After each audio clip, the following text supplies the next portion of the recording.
And we are now joined by our race-winning driver, Kyle Larson, driver of the number 5 HendrickCars.com Chevrolet for Hendrick Motorsports. Congratulations, Kyle. We'll go ahead and open it up for questions. We'll start right in the middle with Jerry. Jerry Jordan, kickingthetires.net. I can't jinx you now. You're locked into the final championship four. What does that mean to you? You know, when you were going around the track, what were you thinking?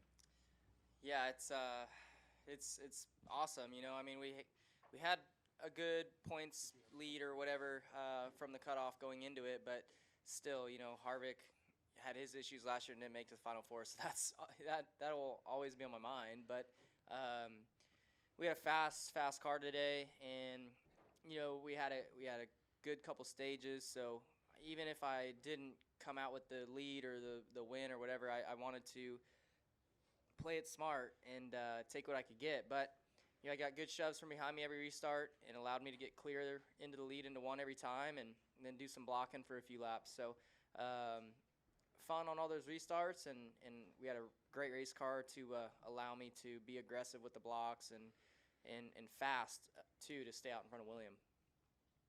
We'll come right here in the middle as well. Dominic Otto going with the Racing Experts. 14th career win. Just want to get your thoughts on breaking the tie with Chase Elliott and former Hendrick Motorsports driver Tim Richmond on the all-time wins list. Yeah, that's cool.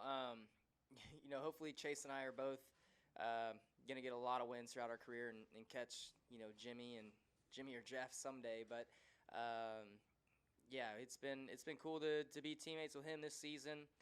He's definitely pushed me to be better, and it's nice, you know, having him there to listen to how he communicates with everybody in the competition meetings and stuff, and really getting to look at his data more. So I feel like we've got a great bunch of drivers and teams and crew chiefs, and that allows all of us to go out there and, you know, make ourselves better.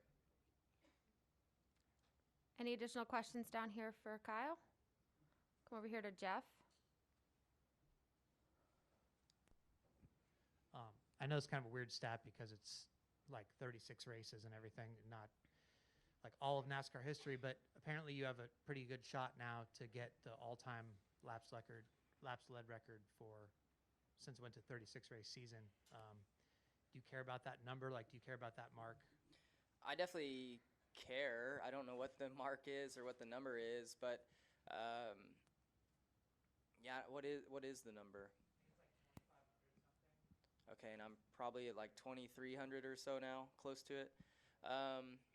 Yeah, so that'd be really, really cool. I led a lot more laps today than I thought I would. So yeah, it's definitely a goal of mine. I think somewhere in the back of my mind, like, it's a goal. It's not like something I am upset about if I don't lead any laps in a race or anything. But you know, once I am leading, I want to stay in the lead to help, you know, catch that record or whatever.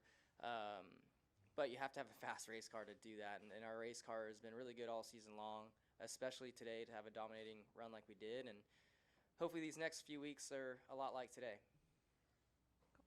I think we have some questions in the press box. Press box, you guys can go ahead. Chris Knight, catchmans.com. Kyle, I was just curious about Phoenix in a couple weeks. Do you like? What? Hey, Chris, we lost you. I like. I do like. Got me now? Yep, go ahead. Okay. Do you like the benefit of having practice and qualifying, or do you wish it was like it was last year? Well, I could kind of take it either way, really. We had practice at the 600 in Nashville, and we won those two. I can't remember what all races we've had practice at, but as far as the ovals go for practice, I think we've won those. So it kind of doesn't, like I said, it could go either way for me. I think, yes, I'm probably, I like having practice to give yourself, it kind of helps your confidence out, whether it's good or bad, leading into the race with practice. But it also gives, if your car is great or whatever, it gives other people an opportunity to make their car better. But our team's done a really good job this year when we have had practice of not, like, you know, getting crazy with trying different things. You kind of just get a head start on the race and your adjustments, what they may be. So, yeah, I haven't really thought too much about the practice and qualifying or all that at Phoenix, but hopefully it'll go good for us. Are there any other questions in the press box? That's it. Any other questions down here? We'll go over here and then to Jeff again. Pete Horonis, Race Talk Radio here in Dallas. Were you worried at all about the guys that were behind you that were on fresh tires? Because Christopher Bell on that last restart was started third. Yeah, so obviously, Brad had taken the top on the other restarts behind William, and Brad's a really good pusher. So I was nervous about that, and honestly, I was like when they told us we were going 1 to go, I was like, please, Brad, like take the bottom, take the bottom, take the bottom. And he took the bottom because I was worried. I'm sure you guys all write a story about this, but I was worried about Bell being behind me because just I felt like, not that he would wreck me or anything, but maybe he wouldn't give me the push that I needed to get clear out to the lead. So I really wanted Brad behind me. And I felt like if Brad was behind me, I could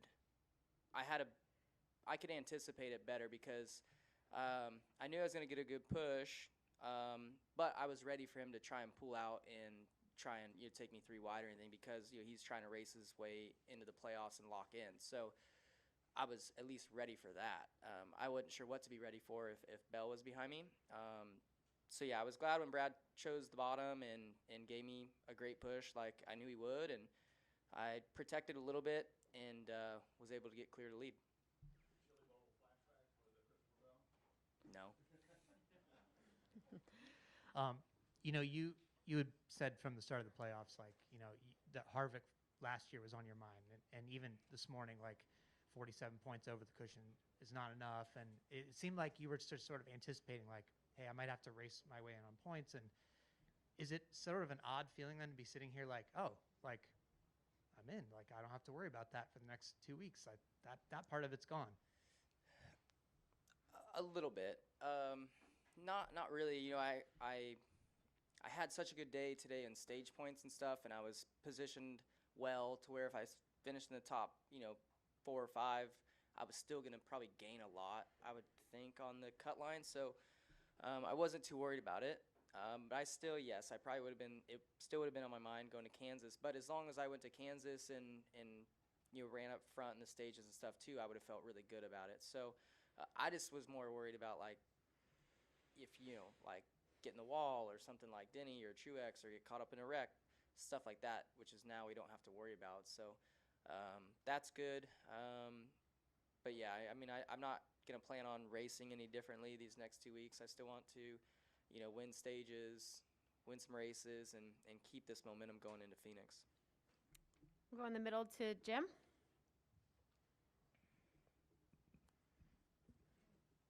Jim Utter, motorsport.com. You kind of alluded to this, but for a large part of this race, it seemed to be on kind of an auto control, and then the last 60 laps happened. During that course of time, you saw various playoff guys disappear. You had to hold off restarts, I think, 6 times in the last 30-some or 60-some laps. What were you thinking? Were you waiting? Were you just focusing on what you were doing, or were you paying attention to the scenarios that were kind of developing behind you? Well, I was more just thinking about William and how I'm going to beat him, because I felt like he was the only guy that really had a car capable of passing us in the lead. So, even all race long, on all the other restarts and throughout those 50, 60 lap runs, I was just trying to make notes in my mind of what he's doing behind me, how he's trying to figure out how to make runs and stuff, and I felt like I was doing a good job of maintaining the runs that he was getting behind me. So I was making notes of all that, and then obviously things are going to get more aggressive there at the end. So trying to make plans for if he's behind me, if he's side by side with me, finally stay side by side with me on the restarts, what to do, how aggressive I need to be, stuff like that. So you're always trying to plan ahead and think ahead. So you're not really in autopilot ever throughout a race, even if it's 500 miles. So you're just trying to plan and be prepared for any moment that might come up. Any last questions? All right. Thanks, Kyle. Congratulations. Thank you, guys.